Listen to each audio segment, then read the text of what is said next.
Hi guys, welcome to the channel. In today's video, I'm going to show you how you can fix that Facebook Marketplace message not showing up in Messenger. Before getting into this video, must subscribe to our YouTube channel and click on the bell icon. So the first step you simply need to do is to open Messenger. Click on your profile picture in the top left. Then you need to scroll and click on privacy. Here you need to click on message delivery. You simply need to scroll and click on others on Facebook and click on message request.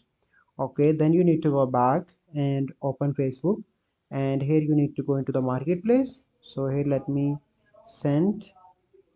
Okay, so here I need to send also, and let me show you in Messenger that my message will be sent and shown. So let me show you. Here you can see that. So this is a simple process. I hope you find this video helpful. If you find this video helpful, must like this video, subscribe to our YouTube channel for future videos. We'll see you in the next video. Thank you. Have a good day.